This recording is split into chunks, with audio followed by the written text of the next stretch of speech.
tão depressa o sol brilha, como a seguir está a chover.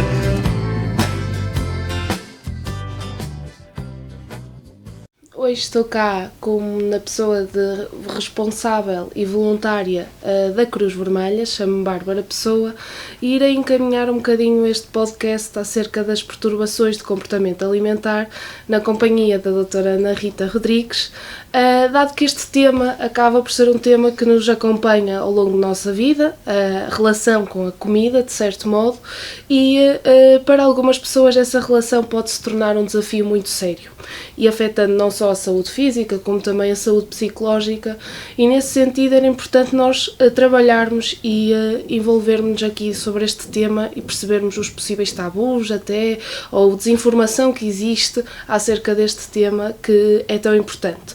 E deste modo, para nos ajudar, então a doutora Ana Rita, médica pedopsiquiátrica, especialista no acompanhamento de adolescentes também nesta área, espero que nos possa ajudar a trabalhar este tema hoje e a falarmos um bocadinho aqui numa conversa fluida sobre isto, seja para os jovens identificarem estas dificuldades, como até os próprios agentes educativos, os pais, os professores, os amigos, que querem apoiar da melhor forma e, acima de tudo, ajudar uma pessoa que esteja num desafio sério, se podemos chamar assim, com a comida.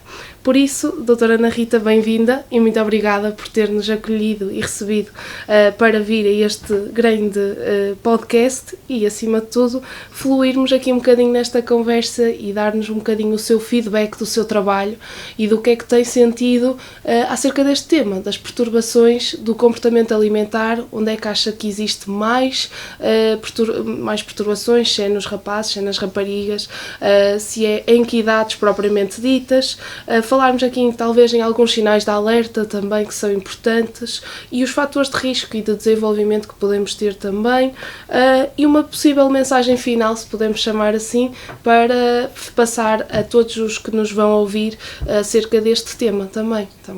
Obrigada. Bom dia, antes de mais obrigada pelo convite. Este tema que trazemos hoje é de facto muito importante. São doenças, as perturbações de comportamento alimentar são doenças mentais graves e que necessitam realmente de haver mais literacia neste âmbito. Se calhar aqui vou-me focar naquelas que são mais frequentes, não é? Provavelmente já ouviram falar de algumas delas, da anorexia nervosa, da bulimia nervosa e também agora que se também ouve falar mais da perturbação de alimentação compulsiva, ou binge eating. Pronto.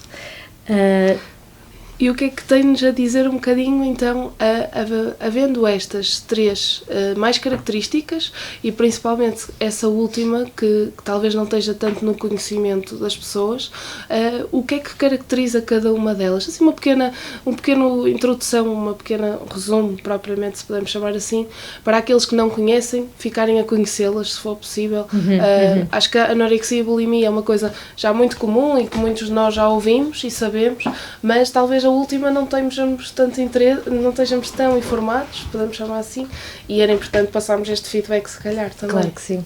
Então, todas elas, não é, as três, existem, tal como disse, uma desequilibrada relação com a comida, não é?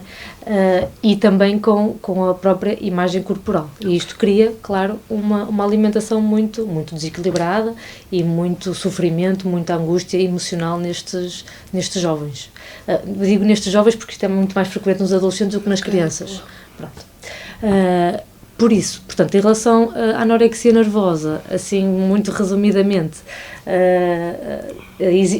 existem assim dois tipos de anorexia nervosa. Aquela que é mais conhecida é a anorexia nervosa restritiva, e existe outra que é a anorexia nervosa purgativa, mas a anorexia nervosa restritiva, que é aquela que é mais frequente, se calhar mais conhecida, podemos dizer resumidamente que são jovens que têm baixo peso, têm um grande medo, uma angústia enorme em aumentar de peso, em engordar. Ouvir esta palavra engordar para eles é assustador. Muito assustador, mesmo muito assustador ouvir a palavra vou engordar, meu Deus. Portanto, jovens com mais peso, jovens com muito medo de aumentar de peso, e jovens que têm um desequilíbrio muito grande em termos alimentares, e têm uma enorme distorção da própria imagem. Da forma como eles se veem ao espelho, não é a forma que eles realmente têm. Não é que eles tenham algum problema de visão, que eles não têm nenhum problema de visão, mas lá está, é um problema, uma doença mental, e portanto eles têm a forma como eles se veem ao espelho muito distorcida. E aí talvez esteja muito associado, se me permite, a questão também às vezes dos comentários que existem, portanto a parte social também está muito envolvida. Normalmente, talvez esses adolescentes que são identificados com esse tipo de perturbação vêm por detrás com eu recebi ao longo da minha infância toda determinados comentários, como tu és muito gorda, ou tu és feia, ou não és bonita. Eu acho que isso deve estar muito associado também a esse tipo de questões que depois levam a uma perturbação e levam a este desafio sério, quase se podemos chamar assim, da alimentação. Claro. E é exatamente isso, não é? Estamos a falar da adolescência. Exato. O que é tão importante na adolescência, não é? As mudanças corporais, a aparência, o estar bonito, o estar bem vestido, aquilo que se vê nas redes sociais, o ideal de magreza que hoje em dia existe. Sim. E portanto estamos aqui numa fase de desenvolvimento crucial. Não é? Em que o corpo, a comunicação pelo corpo é importantíssima, não é? E pegou num assunto muito importante, que foi a questão do excesso de peso. Exato. E da obesidade, não é? Porque a anorexia é muito menos frequente do que a obesidade. Exato. A obesidade, já há quem diga que é um problema de saúde pública. Hoje em dia há muitas pessoas, muitos jovens com obesidade, e muitas vezes a obesidade é um fator de risco, é um fator predisponente para o desenvolvimento de uma perturbação do comportamento alimentar, seja ela uma anorexia, uma bulimia ou uma questão de bins. E muito esses comentários que vêm tanto dos pares na escola, como também da família. Não é? Porque também a família tem um papel muito importante nestas doenças, não é? E realmente vemos muitos jovens que desenvolvem uma anorexia nervosa e partiram de uma obesidade. É muito importante também, acho que é importante também deixar aqui claro, que quando os jovens obesos ou com excesso de peso começam a emagrecer e a perder peso, é ótimo, é muito importante, mas também há um limite, não é? Não é perder peso sempre. Avaliar quando é que deixa de ser normativo, quando é que deixa de ser normal realmente este emagrecimento constante, até se podemos chamar assim. Ok, na anorexia já falámos, e aqui mais a nossa bulimia, o que é que a caracteriza, de certo modo, também para aqueles que não conhecem? Sim, a bulimia nervosa na população em geral é mais frequente do que a anorexia, o que é o contrário nas populações clínicas.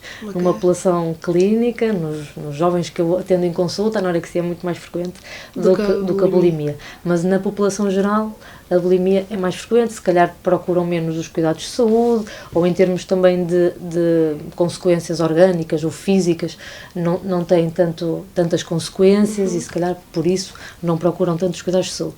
Mas de facto a bulimia nervosa é mais frequente do que a anorexia. As principais diferenças numa bulimia nervosa, portanto, os jovens não atingem tão baixo peso. O peso é muitas vezes um peso normal, ou até um peso acima da média, padronizada. E na bulimia nervosa existe, portanto, um descontrolo alimentar, em que a pessoa, o jovem, passa muito tempo a alimentar-se, 1, 2 horas, tem uma ingestão compulsiva, há uma sensação de perda de controle, em que se alimenta-se muito, e depois há um comportamento compensatório, muitas vezes o mais conhecido e o mais frequente é a indução de vómito, para tentar então que não haja um grande aumento de peso. Pronto. Sim, estas são assim as principais. E isso, de certo modo, acaba, e o psicológico deste tipo de adolescentes acaba por dizer que se eu acabar por ter o vómito eu não vou ganhar peso, eu não vou ter nada, mas na realidade se calhar numa parte mais de nutrição e de desenvolvimento a ingestão das calorias já foi feita e não é por vomitar ou por deitar que vai resultar propriamente num emagrecimento ou não num aumento de peso, se calhar, se podemos chamar assim. Exatamente, os jovens têm muito essa ideia, não é? Okay. De que vomitando, pronto, comi aquilo tudo e agora vou vomitar e não vou aumentar de peso. Exato. Mas é uma ideia, é um mito, não é? Okay. É uma ideia errada, porque realmente com o vómito só se consegue eliminar 30% daquilo que se ingeriu. Boa. E é claro que o vómito tem imensas complicações orgânicas, é muito perigoso vomitar.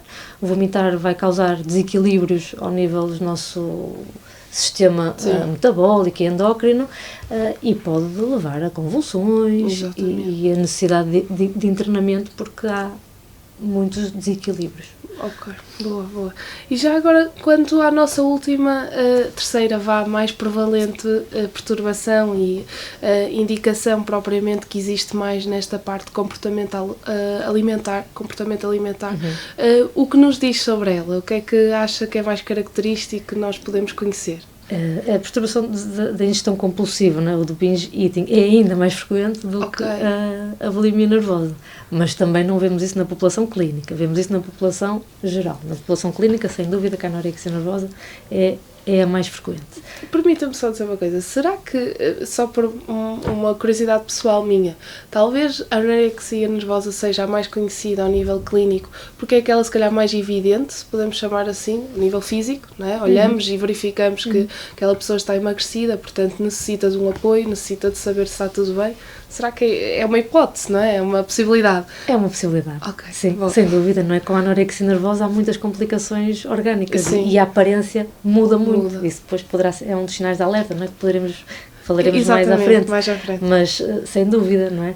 Que sim, e lá está, uma das principais diferenças também entre a bulimia nervosa e a perturbação de ingestão compulsiva e que se calhar também não leva tanto aos cuidados de saúde, é que na perturbação de ingestão compulsiva não há o vómito.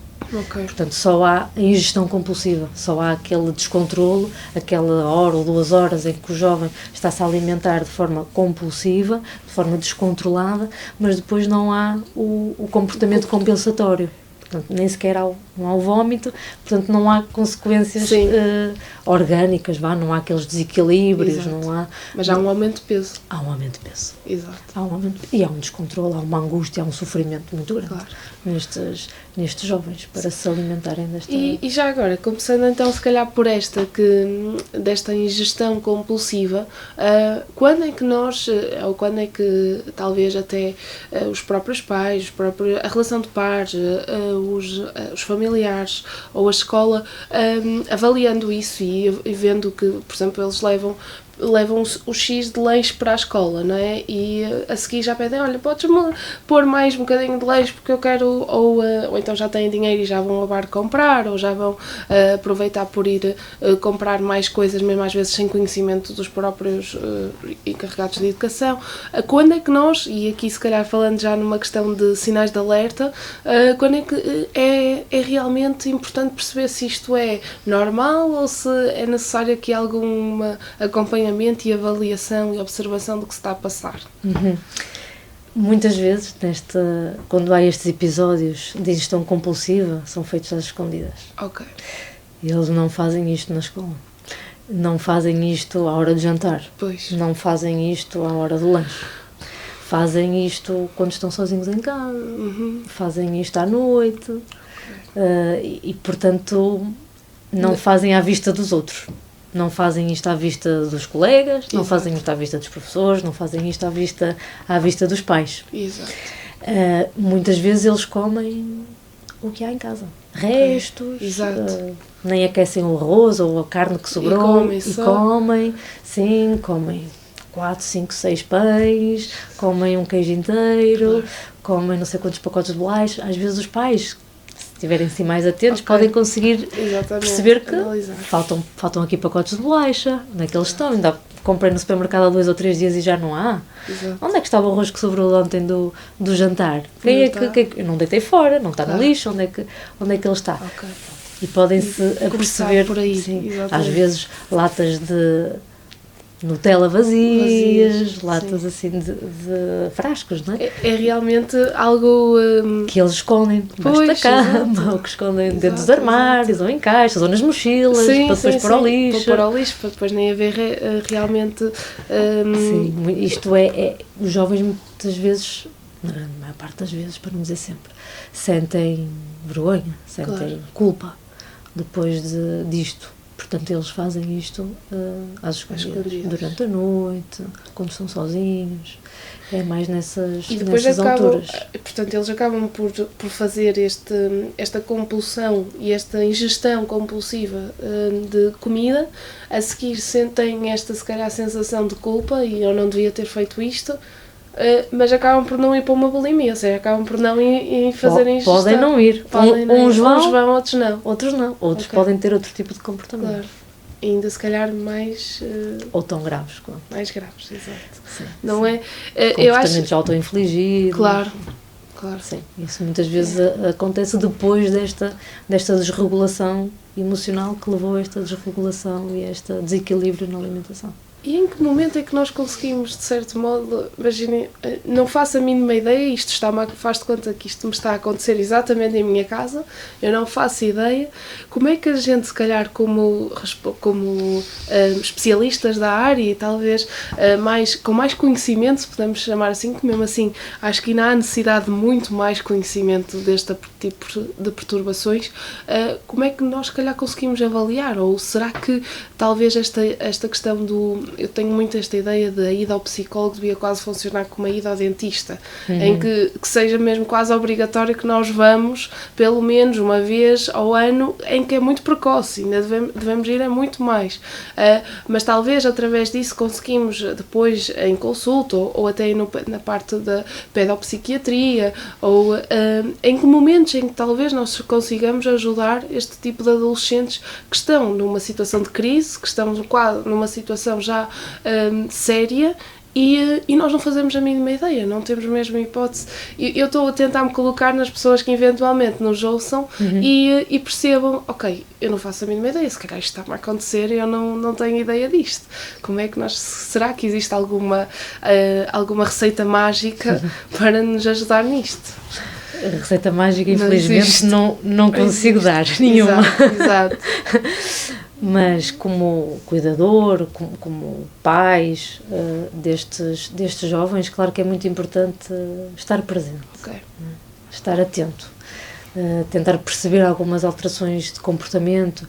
Portanto, estes jovens que tenham esta desregulação, este comportamento alimentar de uma ingestão compulsiva, muito provavelmente vão andar mais irritados, vão andar mais ansiosos, vão andar mais isolados, ou até por outro lado a só querer sair. Pronto, haverá aqui alguma alteração no comportamento destes jovens que é importante estar alerta, não é? E perguntar aos jovens, se calhar não é perguntar onde é que está o frango de ontem, mas perguntar como é que tu te tens sentido, o que é que tens feito, com quem é que tu sais, para onde é que tu vais, o que é que tu gostas de jogar, o que é que tu gostas de ver, que séries é que tu vês, que filmes é que tu vês, que jogos é que tu jogas, as redes sociais que tu acompanhas, quem são os influencers que tu segues. Isto é muito importante. E acho que agora a doutora tocou num ponto muito importante, que é realmente a influência das redes sociais e o impacto que isto tem na vida, principalmente dos nossos jovens, que eu acho que já começa a ter também nas crianças, porque cada vez mais as crianças começam a ter acesso às redes sociais muito mais rapidamente, e este impacto do que vem, e isto vai, acho eu que é transversal às 3 tipos de perturbações que estamos aqui a falar. O impacto do que se vê com depois aquilo que se vê em mim próprio e aquilo que eu vejo que está correto ou que está menos bem e acabo por reagir e fazer outro tipo de comportamentos que não são os adaptativos nem os ideais à minha forma de estar e ao meu desenvolvimento normal. E nesse sentido também acabamos por já ver aqui estes possíveis ideias de reações que os adolescentes têm quando têm esta perturbação de ingestão compulsiva e normalmente daquilo que conhece, que tipo, isto está associado a que tipo de fatores de risco? Isto é, aconteceu alguma coisa? É realmente esta questão do impacto de redes sociais? Não sei. Para nós também, se calhar, percebermos aqui fazer um acompanhamento do que é que pode ter acontecido para tu estás a fazer aquilo. Uhum. Sim, é claro que aqui nós podemos quase falar de tudo. De 3 tipos de fatores, não é? Antes de mais, estas doenças, todas elas, as perturbações de comportamento alimentar, são doenças multifatoriais, em que há vários fatores que concorrem para que haja o desenvolvimento destas doenças. E também são patologias biopsicossociais. Exato. E, portanto, aqui tudo pode influenciar para haver aqui o desenvolvimento desta doença. É claro que em termos de fatores predisponentes, não é? É importante falarmos, claro que pode haver uma vulnerabilidade genética, alguma hereditariedade, haver obesidade na família é um fator predisponente para ter uma perturbação do comportamento alimentar, seja ela qual for, mas depois também podemos falar em termos de fatores precipitantes, né? Pode haver realmente algum stressor, né? Alguns eventos que possam estar a acontecer naquela fase da vida em que o jovem venha a desenvolver este tipo de doença, e claro que, falando na adolescência, claro que não podemos dizer que os adolescentes vão todos desenvolver doenças de comportamento alimentar, que não vão. A grande maioria deles são saudáveis. Graças a Deus. Exatamente. A anorexia nervosa tem uma prevalência, quer dizer, todas elas, não é? Podemos dizer, assim, a nível de literatura, que tem uma prevalência mais ou menos entre 3% a 12%. Portanto, a grande maioria não tem doença de comportamento alimentar. Exato. Mas só o facto de estar na adolescência, como já falamos no início, que uma das tarefas principais, tarefas psicológicas da adolescência é aqui a aceitação do corpo. E é também a integração no grupo de pares. Não é? E, portanto, isto também vai se prender logo com a questão das redes sociais, não é? E com a necessidade de ser aceito num grupo. Exato. Lá está, com os ideais do grupo e com os ideais das redes sociais e do corpo e da magreza e da aparência, e portanto tudo isso, dependendo da vulnerabilidade do jovem, pode levar realmente a que haja o desenvolvimento deste tipo de perturbações de comportamento alimentar. Boa, realmente andamos aqui numa volta constante em que elas não são muito muito prevalentes, o que é importante, não há uma prevalência de uma percentagem muito grande, estamos a falar aqui entre 3% a 12%, mas de certo modo começam a existir e estão cá, e é realmente importante esta atenção e esta ideia. Nós acabamos por falar principalmente da última, da ingestão compulsiva. Agora, referente às outras duas, a anorexia e a bulimia, não sei se há assim alguma nota mais que acabamos por dar mais à outra do que a estas, que acaba por ficar esquecida, ou que é realmente também esta questão dos sinais de alerta, que também acho que é importante, ou até aquilo que nós devemos estar preocupados com, se o adolescente está ou não bem, se não está, se tem aqui alguma questão menos boa, em que temos que avaliar e perceber o que é que isto pode ser, se trata-se se calhar desta perturbação, ou até trata-se simplesmente de uma fase menos boa e decidiu fazer aquilo, e tentar haver ali um acompanhamento. Só para acabar de respondermos, tal como respondemos à outra, acabamos por também responder a estas duas, na anorexia e na bulimia, ainda para mais sendo elas das mais conhecidas, e a anorexia estando mais prevalente na clínica, se calhar conseguimos saber mais os sinais de alerta, as questões que acontecem, que proporcionam este tipo de perturbações, darmos aqui um bocadinho destas notas, que também acho que é importante. Sim, é muito importante, porque apesar de elas serem pouco prevalentes na população em geral, na população clínica, a anorexia nervosa é muito prevalente. Aliás, é a terceira patologia que cronifica nos adolescentes. E é a doença mental que mais mata. Exato. A anorexia nervosa. Por isso, só aí é muito importante. Exato. Só cerca de 50% dos doentes que desenvolvem anorexia nervosa é que têm uma remissão completa. Cerca de 10 a 20% acabam por falecer. Não na adolescência, mas sim na idade adulta. Sim. A anorexia nervosa é uma doença que geralmente inicia ali no início da adolescência, tem assim o pico entre os 13 e 15 anos, mas pode cronificar, lá está, numa grande percentagem ela cronifica e, portanto, estes jovens são adultos com doença de comportamento alimentar, e aí sim ela pode realmente tornar-se grave e fatal. Tornar-se fatal. Tanto pelas complicações orgânicas que daí decorrem, não é? Pelo baixo peso e pela desnutrição, mas também como um possível suicídio destas doentes. Digo estas doentes porque isto é muito mais frequente nas mulheres do que nos homens.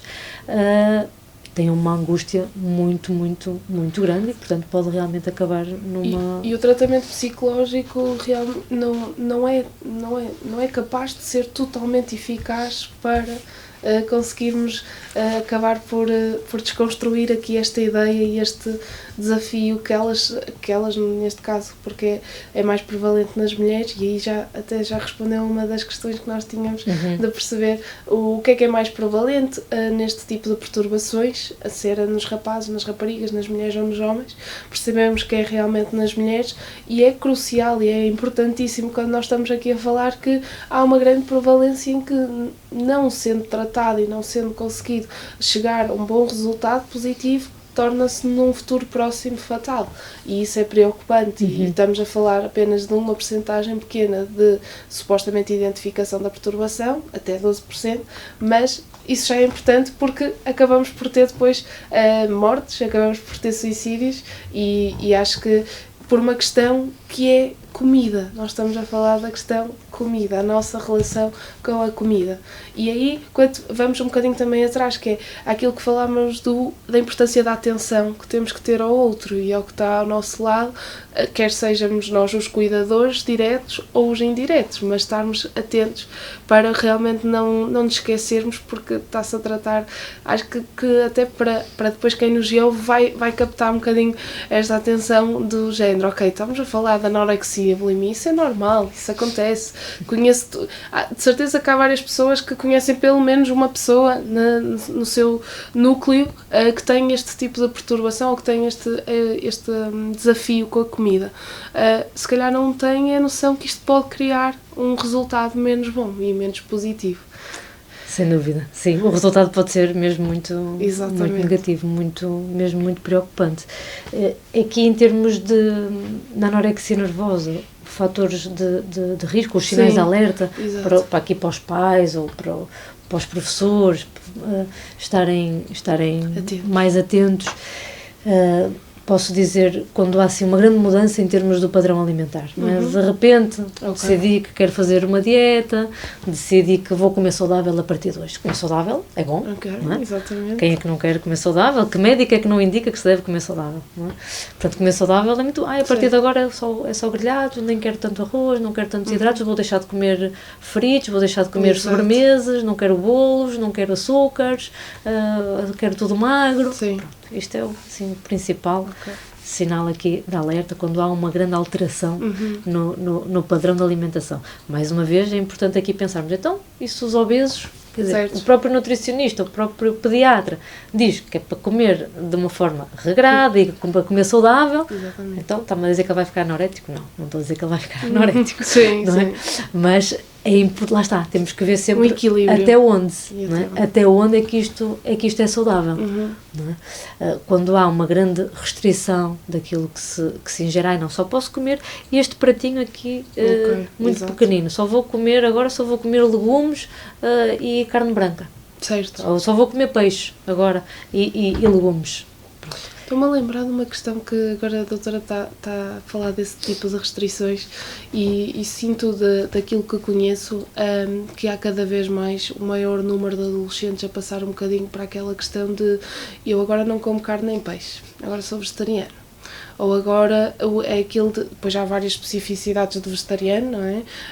Que não come sequer leite, que não bebe leite, que não tem nada derivados de leite. Portanto, isto também, de certo modo, também pode estar associado, digo eu, não é? Por acaso, isso é interessante, porque às vezes, não diria que é o mais frequente, mas às vezes há jovens que passam a ser vegetarianas. Pois. De um dia para o outro, agora nem como proteína animal, nem bebo Exato. leite, nem como ovos, agora sou vegetariana. Exato. Muitas vezes não é pelas questões do vegetarianismo, Sim. do cuidado Sim, e da importância de não querer comer animais, mas sim como uma forma quase inconsciente de, se eu não comer proteína animal, pelo menos tenho aqui uma justificação. Exato.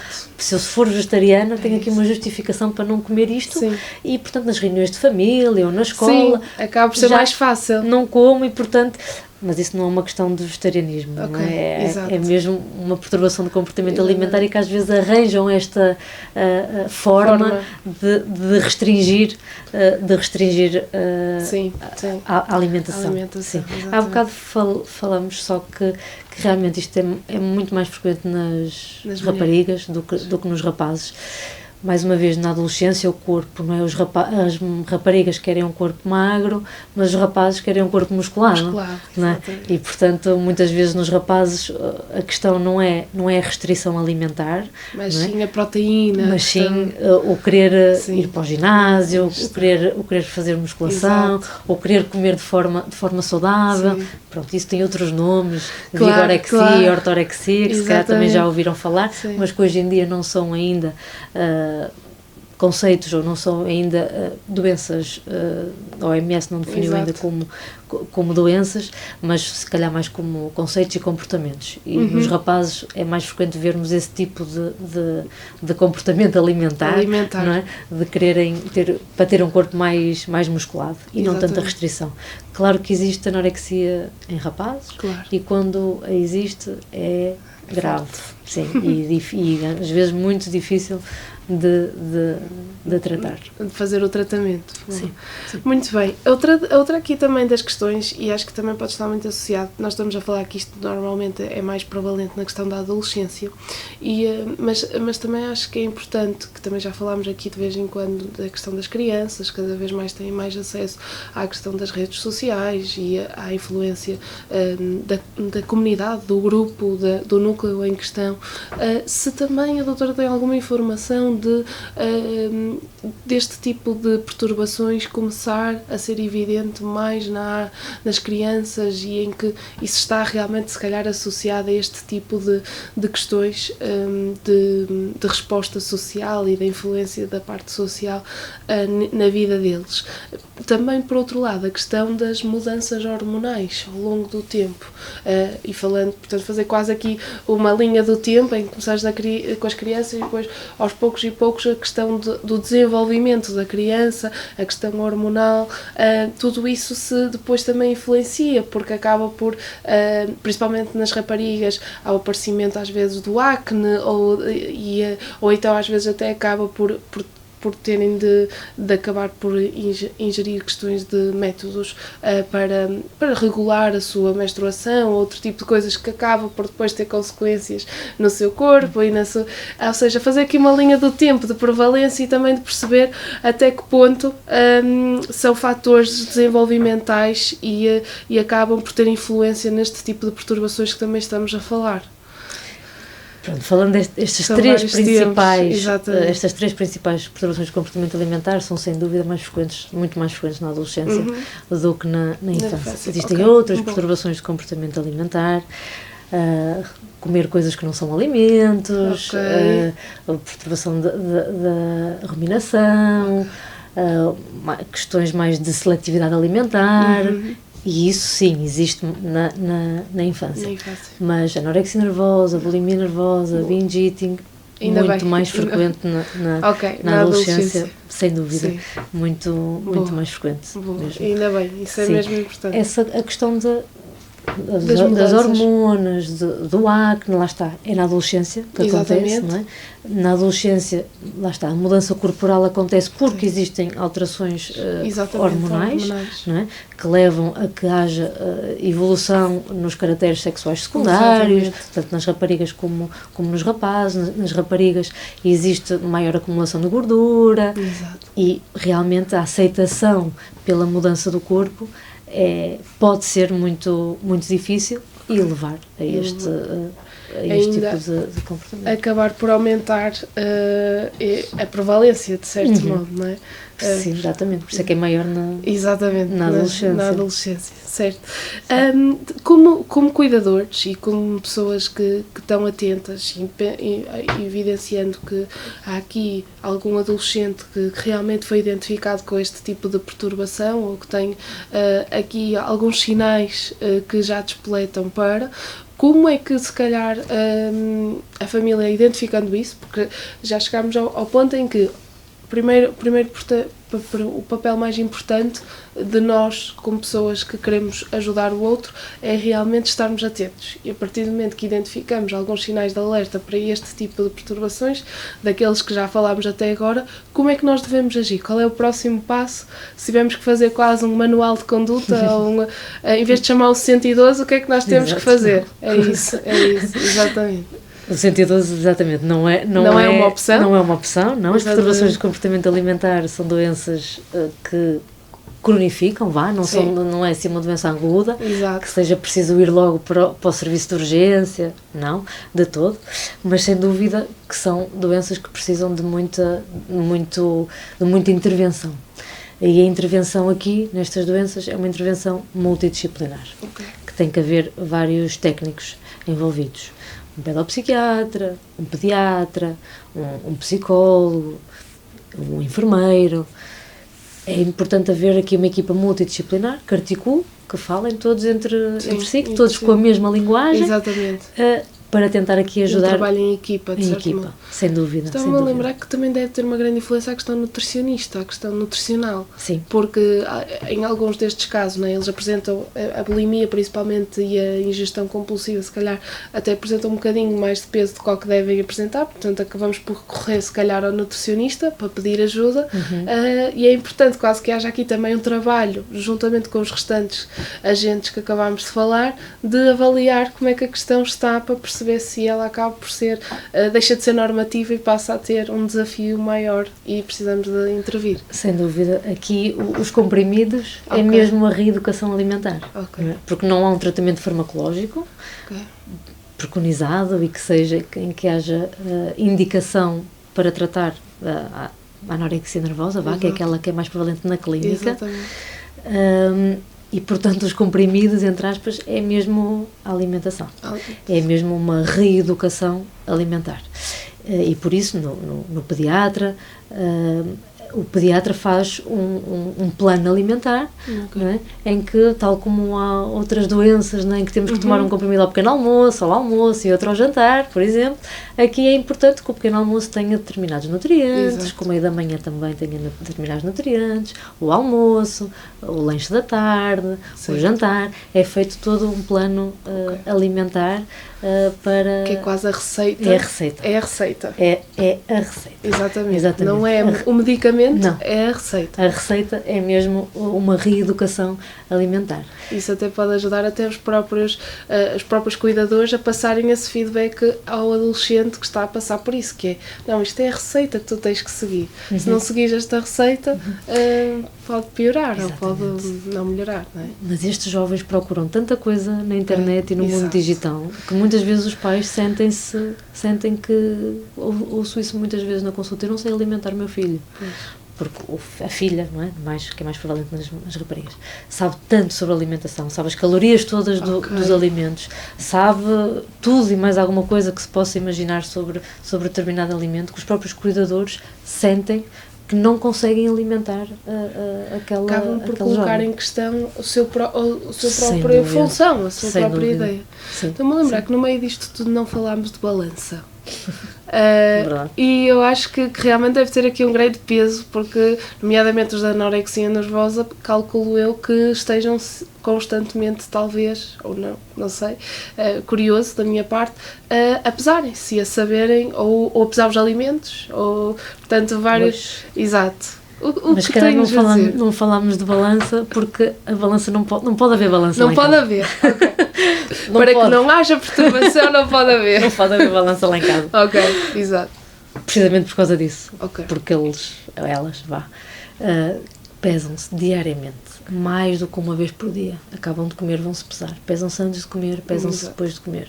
Pesam os alimentos porque não podem ingerir mais do que não sei quantos gramas de frutos secos, não podem ingerir mais do que não sei quantos gramas de aveia, não podem ingerir mais do que não sei quantos gramas de arroz. Medem o leite. Tudo. Portanto, é uma balança. Não pode haver balança de alimentação, nem pode haver balança de pesagem corporal. Não há. Não há. Para todas. Essa pesagem é feita nas consultas. Exatamente. Porque lá está na anorexia nervosa. Os jovens atingem muito baixo peso e por isso a nossa prioridade no início do tratamento é mesmo tentar que haja uma recuperação ponderal. Exatamente. E portanto nós temos que as pesar na consulta. Mas em casa, não. Porque isso mantém o controlo. Esta doença, não é uma doença do controlo. Esta jovem tem muita necessidade em controlar. E, portanto, quanto mais vezes se pesar, mais vai estar a controlar aquilo que come, mais vai estar a controlar o seu corpo, a forma do seu corpo.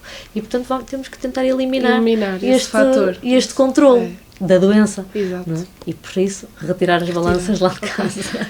A mensagem que deixamos é essa. Também permita-me questionar e ter uma curiosidade, que é este tipo de adolescentes, nomeadamente, que têm este tipo de perturbações de comportamento alimentar, normalmente estão associados também a outro tipo de perturbações que também têm, e que tipo de perturbações, ou normalmente, imaginemos, só têm mesmo perturbação de comportamento alimentar. Como eu ouço tanto falar de uma ansiedade, de uma depressão, acredito que haja aqui alguma comorbilidade entre as duas, mas não sei o que é mais evidente na literatura e também em clínica, daquilo que conhece.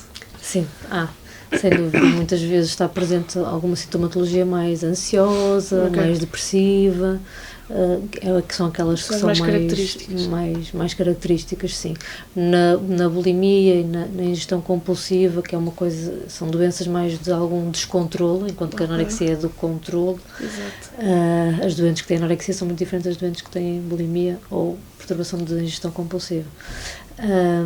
Na ingestão compulsiva, tanto na bulimia como na ingestão compulsiva, pode haver mais alguma dificuldade no controle dos impulsos, mais esse tipo de questões associadas. Que também se pode prender com questões ansiosas. Exatamente, certo. E então há aqui realmente, e aí vamos outra vez de encontro a que há uma necessidade de trabalharmos numa equipa, lá está, multidisciplinar, avaliando as características individuais deles. Sim. E não avaliando só a relação com a comida, mas sim tudo. Não chega. É muito, muito importante, sem dúvida, mas é também muito importante trabalhar, isto é uma doença, lá está, são doenças do controle ou do descontrole, e são doenças do pensamento.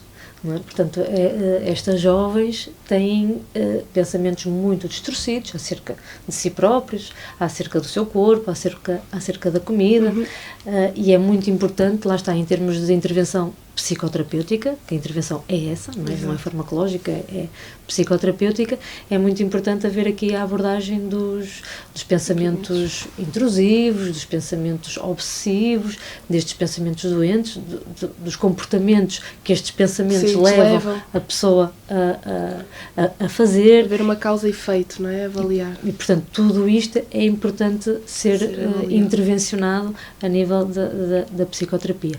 E é claro que é extremamente importante haver uma intervenção familiar, haver uma intervenção num contexto familiar, porque a certa altura a comida, a alimentação passa a ser a forma de comunicar naquela família. Exatamente. Se eu tenho uma filha que não se alimenta, não é? Que está a perder peso, que está muito doente, que até já nem tem período menstrual, não é?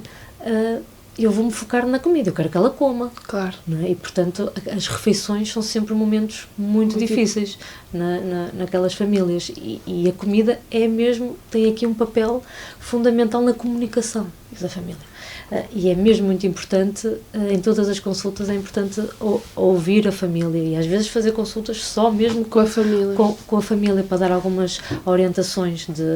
É muito importante as famílias, e isto é muito difícil, as famílias fazerem, ter aqui uma escuta empática, tentar desfocar da comida, que é extremamente difícil, não é? E tentar focar naquilo que a jovem está a sentir naquele momento, o que é que a jovem está a sentir por ver aquela comida ali, o que é que a jovem está a sentir depois de ter ingerido aquela quantidade imensa de comida ou Ou não ter comido. Ou numa anorexia, uma jovem comer 4 morangos em vez de comer é para ela ter comido muito, não é? E como abordar isto, não é? Exato. Não focar nos 4 morangos, mas focar, ok, como é que te sentiste? Conseguiste comer isso? E até se calhar, às vezes tem que haver mesmo uma reestruturação da rotina familiar, isto é, agora cada vez mais, acho eu, os nossos jovens acabam por trazer várias atividades extracurriculares, uma rotina também com várias responsabilidades para além da escola, já não é só a ser aluno, mas também é ser atleta, também é ser ator, ou ser músico, ou entre outras áreas. E por vezes os horários não são compatíveis entre todos e acaba por o adolescente já chega mais tarde a casa e a família já comeu, ou seja, come sozinho. Este tipo também de atenção de tentar se reorganizar para que de forma todos juntos estarem à mesa e conseguirem até aproveitar esse momento, não só de momento de família, que também é importante, mas também de certo modo de valorizar esta relação com a comida e avaliar esta empatia de colocar-nos no lugar da adolescente ou do adolescente e saber em que momento é que ele está. É isso mesmo, colocar mesmo essa empatia e a capacidade de o fazer, não é? De se colocar no papel do adolescente. E esses momentos de família são muito importantes e acontecem muitas vezes nos momentos da refeição. Não é? A alimentação não é só nutrição, não é só ingerir nutrientes, tem também muito papel social, cultural, são momentos de socialização, não é? Só que para estes jovens não são momentos de angústia, só de pensar que têm que ir comer. Para eles já é um stress, é um desafio, é uma angústia muito grande. Mas claro que é muito importante os pais estarem presentes. Sim. E não focar na comida. Realmente aqueles momentos ali de jantar, que se calhar é o momento em que estão mais juntos, não é? Os almoços cada um faz no trabalho, ou na escola, o pequeno almoço é a correr, às vezes de pé ou no carro, porque já vão atrasados.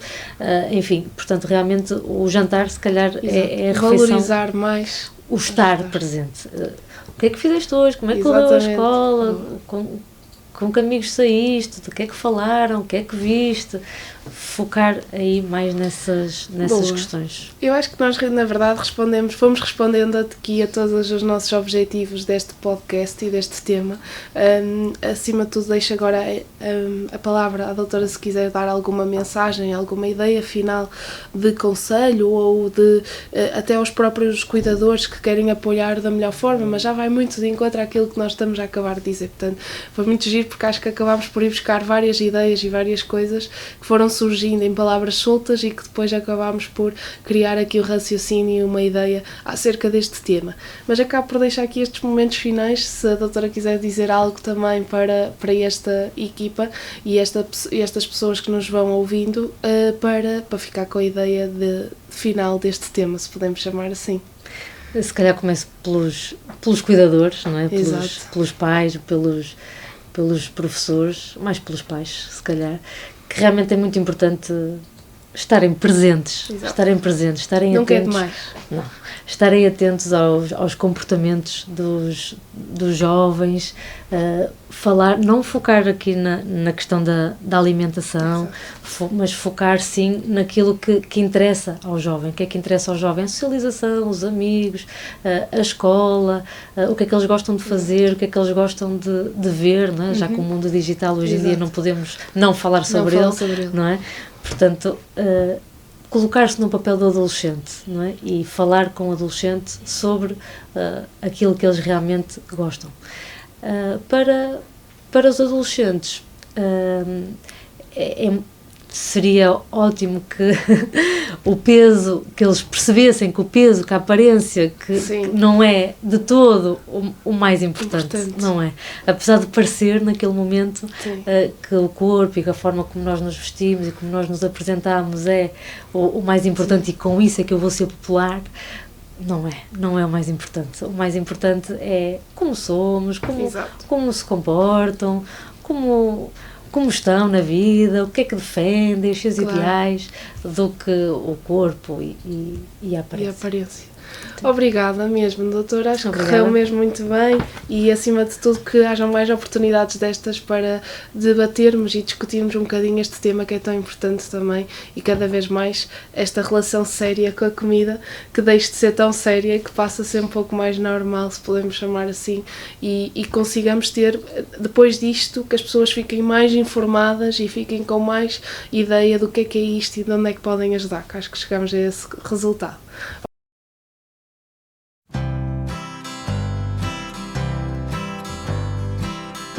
Tão depressa o sol brilha como a seguir está a chover.